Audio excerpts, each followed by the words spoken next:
नमस्कार दोस्तों, सेहत मेरे गांव की इस मुहिम में आपका स्वागत है। घुटने के रोग और उससे संबंधित समस्याएं, इस सीरीज का ये चौथा एपिसोड है। पहले के 3 एपिसोड हमने कारण पे किए, आज का ये एपिसोड हम निवारण पे करने जा रहे हैं। डेफिनेटली आप सब एक्साइटेड होंगे निवारण जानने के लिए, निवारण को समझने के लिए। आज का ये एपिसोड थोड़ा सा लंबा हो सकता है क्योंकि कुछ ऐसी चीजें हैं जिनको विस्तार में बताने की जरूरत पड़ेगी।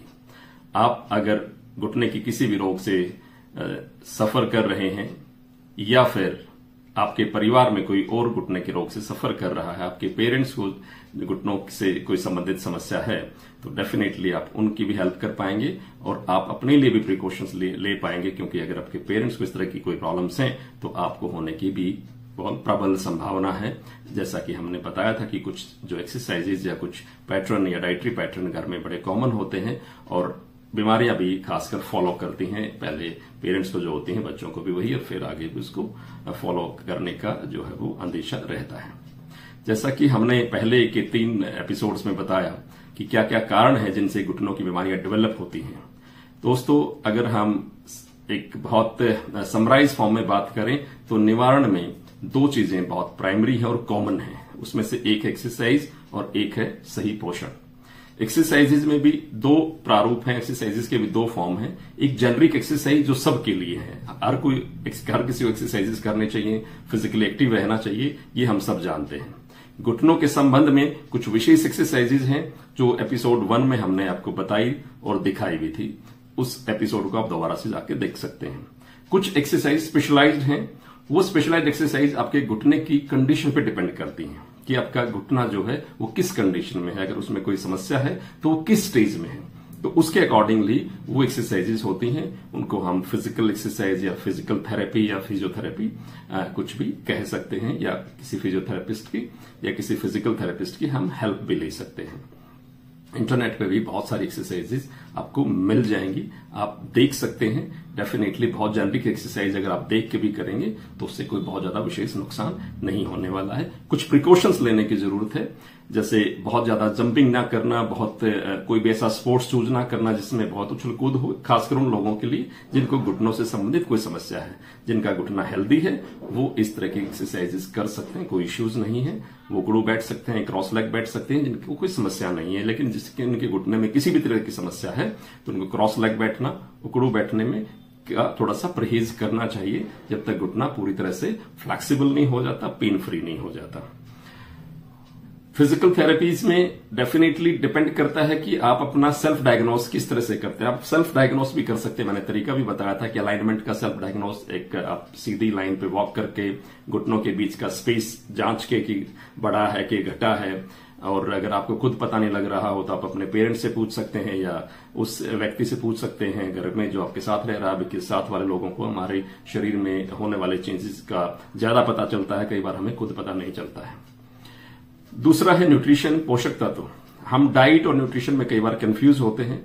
डाइट वो है जो हम खाते हैं और न्यूट्रिशन वो है जो उससे शरीर को मिलता है। लेकिन कई बार हमारी डाइट जो है वो टेस्ट संबंधित ज्यादा होती है, टेस्ट पे डिपेंड ज्यादा होती है, जीभ के लिए ज्यादा होती है, शरीर के लिए कम होती है। सो उस पे भी एक फर्दर स्टेज है। कई बार हम अच्छा खा भी लेते हैं लेकिन वो अगर जब तक डाइजेस्ट नहीं होता, पचता नहीं है, तब तक वो शरीर को नहीं मिलता है। तो पोषक तत्वों की कमी 2 वजहों से होती है। एक, हम खाने में ही पोषक तत्व कम खा रहे हैं। दूसरा, हमारी पाचन क्रिया ठीक नहीं है। तो कई बार हम अच्छा भी खाते हैं, उसके बावजूद भी हमें रोग पकड़ के रखते हैं और फिर हम सोचते हैं कि मैं तो बहुत अच्छा खाता हूं। तो अपनी पाचन क्रिया को भी दुरुस्त करें। पाचन क्रिया को दुरुस्त करने के लिए वैसा भोजन खाएं जो आपको आसानी से पच सके। उसके लिए डेफिनेटली अगेन एक्सरसाइजेस का रोल, एक्सरसाइजेस करें, स्ट्रेस फ्री रहें, तो और टाइम पे खाना खाएं। बिकॉज बायोलॉजिकल क्लॉक बहुत इंपॉर्टेंट है। इस पे हम एक एपिसोड अलग से करेंगे बायोलॉजिकल क्लॉक पे, जो बेस है हमारे शरीर का। कई बार उसको इग्नोर करके हम सब कुछ करते रहते हैं बट उसको छोड़ देते हैं। सो वो एक नेक्स्ट एपिसोड में हम करेंगे। तो पोषक तत्वों की कमी का कैसे पता हम करें, वो भी हमने 2nd एपिसोड में बताया था कि कुछ ब्लड टेस्ट हैं, उनको अगर हम करवा के, वो खुद भी करवा सकते हैं लैब में जाके, उसके लिए किसी प्रेस्क्रिप्शन की जरूरत नहीं पड़ती है, नॉर्मल टेस्ट होते हैं। सो क्योंकि आजकल विटामिन डी की कमी बहुत कॉमन कमी है और विटामिन डी की कमी होने की वजह से कैल्शियम की एब्जॉर्प्शन कम हो जाती है और धीरे धीरे हमारी बोन्स वीक होती हैं। ये हमने उस एपिसोड में आपको बताया भी था। खासकर दूसरा जो न्यूट्रिशन में जो विशेष परहेज करने की या प्रिकॉशन लेने की जरूरत है, खासकर उन लोगों को जिनको कोई इन्फ्लामेटरी डिसीज है, आई मीन घुटने में पेन है, स्वेलिंग है, स्टिफनेस है, इस तरह की कोई प्रॉब्लम है या कभी कभी पेन होता रहता है, तो उनको गैस बनाने वाली चीज आयुर्वेद के सिद्धांत के हिसाब से जब वात शरीर में बढ़ता है तो दर्द भी बढ़ जाते हैं। तो वात मतलब जो गैस्ट्रिक फूड्स हैं जितने भी, चाहे उसमें गोभी है, अरवी है, या जो हार्ड फूड है, राजमा है, छोले हैं, अरहर की दाल है, इस तरह की चीजें हैं, चावल रात को चावल ना खाना है, तो इस तरह की कुछ चीजों को अगर हम परहेज करें या कोई भी और भी चीज, कई लोगों को किसी नॉर्मल चीज से भी गैस बनती है, तो अगर गैस अगर आपको जिस भी फूड स्टफ से फॉर्म होती है, क्योंकि सबका शरीर हर डाइट स्टफ के लिए अलग तरह से रिस्पॉन्स करता है या बिहेव करता है, तो अगर आपको कोई भी चीज या कोई भी स्टफ खाने से गैस बनती है तो उसको अवॉइड करें। सो डाइटरी प्रिकॉशंस में अपने न्यूट्रिशन की जो कमियां उनको समझें, और जनरल डाइट से, जेनरिक डाइट से अगर पूरी नहीं होती हैं तो सप्लीमेंट्री डाइट पे जा सकते हैं। खासकर विशेष कंडीशंस में ग्लूकोसामाइन का इस्तेमाल, विटामिन डी के सप्लीमेंट्स का इस्तेमाल, कैल्शियम सप्लीमेंट्स का इस्तेमाल, प्रोटीन का इस्तेमाल, ये सब चीजें हम फॉर टाइम बीइंग कर सकते हैं, क्योंकि कई बार कमी बहुत ज्यादा होती है रूटीन डाइट से, कई बार उसका मेकअप नहीं हो पाता है, तो एक बार एट पार आने के लिए हम सप्लीमेंट्री डाइट का सहारा ले सकते हैं, और उसके बाद जो है हम अपनी डाइट को ठीक करके नेचुरल डाइट पे जा सकते हैं। विटामिन डी के लिए हम सप्लीमेंट्स के भरोसे ना रह करके हमेशा के लिए हम सूरज के भरोसे हो जाएं, बिकॉज सन ही एकमात्र सहारा है विटामिन डी के लिए, और अगर हम सन बाथ लें और सूर्य किरणों से अपने आप को एक्सपोज करें तो विटामिन डी तो मिलता ही मिलता है, और कई सारे फायदे भी होते हैं। तीसरा था थेरेपेटिक सॉल्यूशंस की कुछ थेरेपीज हैं वो जो हम घर पे कर सकते हैं। वो कौन कौन सी थेरेपीज हैं, किस किस तरह से करें, उसमें एक थेरेपी पर्टिकुलरली ऐसी थेरेपी है जो पहले अगर आप अपने बुजुर्गों से पूछें या उनको फॉलो करें, वो आपने कभी देखा हो, तो वो हर रोज करते थे। उसको हम कहते हैं हॉट फुट बाथ, गर्म पानी में पैरों को धो के सोना, और सिर्फ धो के सोना नहीं, पैरों को 10-15 मिनट तक गर्म पानी में रखना, खासकर रात को सोने से पहले। ये एक फैंटास्टिक थेरेपी है, और अगर हम ये रूटीन में हर रोज करें, उसके लिए जरूरी नहीं कि आप घुटनों में समस्या शुरू होने के बाद ही शुरू करें, आप आज से ही इसको शुरू करें और रात को 15 मिनट तक गर्म पानी में किसी बाल्टी में या पतीले में या किसी दूसरे बर्तन में जिसमें आप पैरों को डिप कर सकें, खासकर टखने से 2-4 इंच ऊपर तक, उसको 15 मिनट तक उतना गर्म पानी हो जिसमें आप आराम से पैर को रख सकें, कि बहुत ठंडा भी ना हो, बहुत ज्यादा बॉइलिंग हॉट भी ना हो, और सिर पे एक टॉवल ठंडे पानी में भिगो के निचोड़ के सिर पे रख लें। और अगर कंप्लीट फुटबाथ करना है तो गले तक एक बड़ी सी चादर लेकर के यहां तक ओढ़ लें, बाल्टी को भी अंदर ले लें, जिस बाल्टी या टब जिसमें आपने पैरों को डुबोया हुआ है। तो 15 मिनट तक ये करने से बहुत बेनिफिट्स का जो प्रिंसिपल यही है कि ब्लड सर्कुलेशन बढ़ता है, और जैसे ब्लड सर्कुलेशन बढ़ेगा डेफिनेटली न्यूट्रिशन जो है, जो न्यूट्रिएंट्स हैं, पोषक तत्व है, पोषक तत्व हमारे शरीर में कैसे पहुंचते हैं, उसका एक ही जरिया है ब्लड। वही है कैरियर ऑक्सीजन का भी, पोषक तत्वों का भी, दवाई का भी, हर चीज का कैरियर हमारा ब्लड है। ब्लड सर्कुलेशन दुरुस्त होगा तो सिर्फ पोषक तत्व ही नहीं पहुंचते, वहां पे जमा जो वेस्ट है, जो टॉक्सिन्स है, वो भी वहां से हटते हैं। तो एक फ्रेशनेस जो है हर जॉइंट्स में, हर मसल्स में आती है, नींद भी बहुत अच्छी आती है, और ब्लड प्रेशर भी कंट्रोल रहता है। हॉट फुट बाथ के कई सारे फायदे हैं। दूसरा है पेन की कंडीशंस में क्या करें, स्वेलिंग की कंडीशंस में क्या करें। कुछ कॉमन प्रिकॉशंस इसमें हैं जो आपको बताऊं, नोट करने वाली बात है कि जब भी अगर कहीं पर स्वेलिंग है, सूजन है और बहुत जलन के साथ दर्द हो रहा है, कभी भी वहां किसी गर्म चीज से सिकाई ना करें। वहां पर आप कोल्ड पैक तो लगा सकते हैं, बर्फ से सिकाई कर सकते हैं, या ठंडे पानी में टॉवल को या कपड़े को भिगो के फिर वहां पर लगा सकते हैं। इसको हम कोल्ड फर्मेंटेशन कहते हैं। एक होता है हॉट फर्मेंटेशन, एक कोल्ड फर्मेंटेशन। हॉट फर्मेंटेशन वहां के लिए ठीक है जहां पर स्टिफनेस है, अकड़न है, जकड़न है, वहां पर आपको जो है, या फिर रोमेटॉइड अर्थराइटिस के केस में जो है hot fermentation is advisable, but osteoarthritis में खासकर जहां पर सूजन है और पेन है, वहां पर कोल्ड पैक ज्यादा इफेक्टिव है। गाउट में भी जहां पर बहुत ज्यादा जलन हो रही है और सूजन हो रखी है किसी पॉइंट पे, वहां पर भी कोल्ड फर्मेंटेशन वो ज्यादा इफेक्टिव है। उसके अलावा एक नेचुरल पेन किलर थेरेपी है, उसको हम हॉट एंड कोल्ड कहते हैं। गर्म और ठंडे की एक साथ सिकाई, उसका एक रेशो है 3 मिनट गर्म 1 मिनट ठंडा, 3 मिनट गर्म 1 मिनट ठंडा, 3 मिनट गर्म 1 मिनट ठंडा। और अगर इसको 3 बार और लास्ट में ठंडे को 5 मिनट तक रखें और उसके बाद उसको हटा लें, रख लें। नेक्स्ट है कॉमन, बहुत कॉमन है, हम जहां दर्द होता है मसाज करते हैं। बहुत ज्यादा सूजन में मसाज अवॉइड करें, क्योंकि मसाज करने से फायदे के बजाय नुकसान होगा। इन जनरल कंडीशन जब थोड़ा घुटना रिलैक्स है या फिर बहुत ज्यादा सूजन नहीं है, सिर्फ दर्द है, तो हल्के हाथ से आप तिल के तेल की मालिश कर सकते हैं, निर्गुंडी के तेल की मालिश कर सकते हैं, महानारायण तेल की मालिश आप कर सकते हैं। कुछ नेचुरल हर्ब्स हैं, जैसे हरजुर है, हरजुर में अगर आपके जॉइंट्स वीक हैं या कोई रिसेंट इंजरी हुई है, कोई किसी तरह का कोई फ्रैक्चर हुआ है, तो हरजुर को आप किसी भी पंसारी से मिल जाती है, उसको उबाल के पीने से वो एक नेचुरल हर्ब है जो ज्वाइंट को स्ट्रेंथ या बोन को स्ट्रेंथन करती है।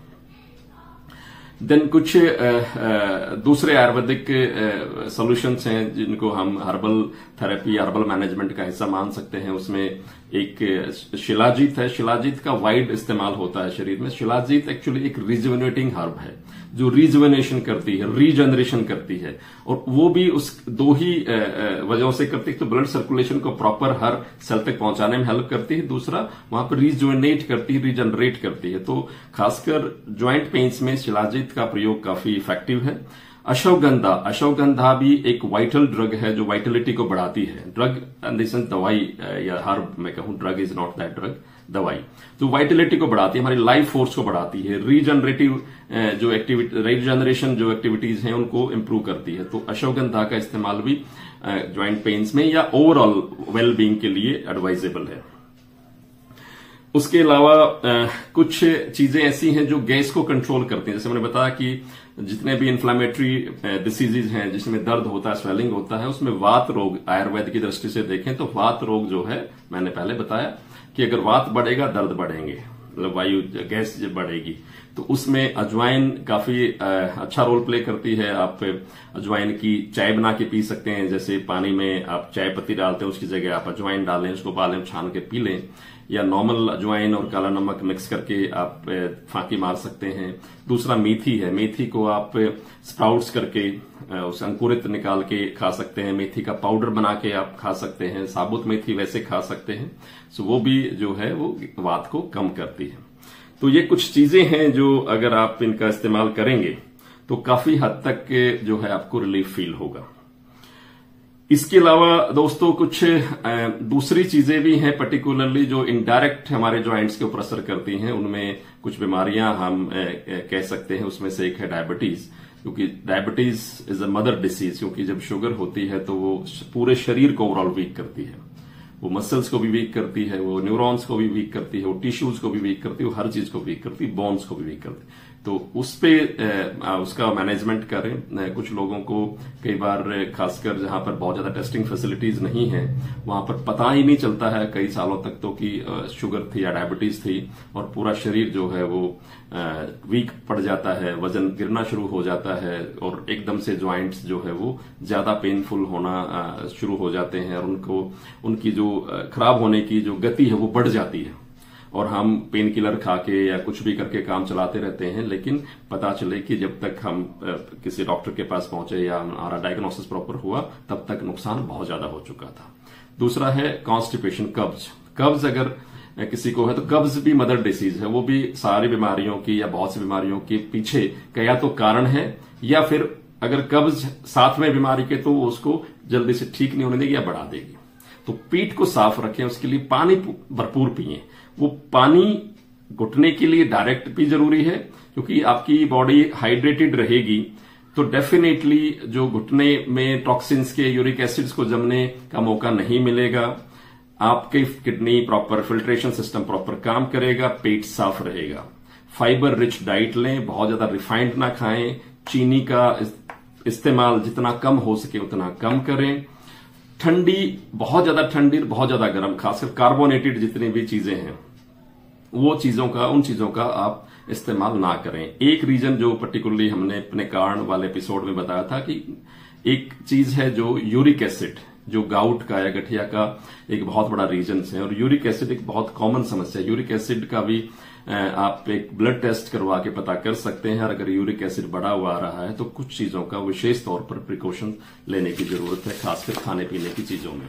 उनमें आप मशरूम बिल्कुल भी ना खाएं, मटर ना खाएं, रेड मीट, अगर आप नॉन वेजिटेरियन है तो रेड मीट को बिल्कुल छोड़ दें, और हैवी जितना भी खाना है वो सारा का सारा छोड़ दें। और कार्बोनेटेड ड्रिंक्स, अल्कोहल, इन सब चीज, कार्बोनेटेड ड्रिंक मतलब जिसमें सोडा है, चाहे वो कोल्ड ड्रिंक है, चाहे वो डायरेक्ट सोडा है, और जितना भी प्रिजर्वेटिव फूड है, डिब्बे वाला जितना भी जो फूड है वो सारा, उसको अगर आप बंद कर देंगे तो काफी हद तक यूरिक एसिड को हम कम कर सकते हैं। यूरिक एसिड किस तरह से हमारे जो घुटनों को खराब करता है, हमने एक एपिसोड में आपको बताया था। खाने में definitely fresh vegetable, fresh fruits, vitamin C rich diet, वो सब अगर हम लें, पानी खूब सारा पिए, और सूक्ष्म व्यायाम में छोटी छोटी एक्सरसाइज सारे ज्वाइंट्स में इन्वॉल्व हों, उसमें जिम या पहलवानी की जरूरत नहीं, सूक्ष्म व्यायाम ज्यादा करें, सो दैट यूरिक एसिड को ज्वाइंट्स में जमने का मौका ही ना मिले। वो जब तक जमेगा नहीं तब तक नुकसान करेगा नहीं, क्योंकि जम के ही क्रिस्टलाइज होता है, अदरवाइज तो लिक्विड फॉर्म में है। जब उसका क्रिस्टलाइजेशन हो जाएगा तो समझ लो वो आपके घुटने का या आपके किसी भी ज्वाइंट्स का हम कह सकते हैं एक लैंग्वेज में कि बैंड बजा देगा। ठीक है, सो ये कुछ चीजें हैं डियर, अगर आप इन सब चीजों का प्रिकॉशंस लेंगे सो काफी हद तक घुटने की समस्याओं को नियंत्रण में किया जा सकता है, कंट्रोल में किया जा सकता है। और कुछ चीजें अगर कई समस्याएं कई बार बढ़ जाती हैं, एक लेवल से ज्यादा बढ़ जाती हैं, उस प्रॉब्लम को भी हम उसकी स्पीड को, डिटरेशन को, उससे होने वाले डैमेज को हम कम कर सकते हैं, काफी स्लो कर सकते हैं, और अपने ज्वाइंट की जो एज है उसको बढ़ा सकते हैं। नहीं तो हम रिप्लेसमेंट तक जल्दी पहुंचेंगे, और रिप्लेसमेंट के क्या क्या नुकसान है ये मैं नहीं बताऊंगा, ये वो बताएगा जिसका ज्वाइंट रिप्लेसमेंट हो गया है। ये वो भी बताएगा, इसे घर वाले भी बताएंगे कि कितना प्रिकॉशंस और कितनी तकलीफ और कितना खर्चा उसमें करना पड़ता है। तो ये कुछ निवारण थे। होप आपने एक्सरसाइज के इंपॉर्टेंस को समझा। एक्सरसाइज 2 तरह की बताई, मैं रिव्यू कर रहा हूं। जनरल, स्पेशल डाइट 2 तरह की, जनरल डाइट और supplementary diet. Then home therapies में hot foot bath, hot fermentation, cold fermentation, hot and cold, वो सारी चीजें हमने बताई। आयुर्वेदिक और हर्बल मैनेजमेंट आपको बताया। ये सारी चीजों को अगर आप फॉलो करेंगे तरीके से तो डेफिनेटली आपको फायदा होगा।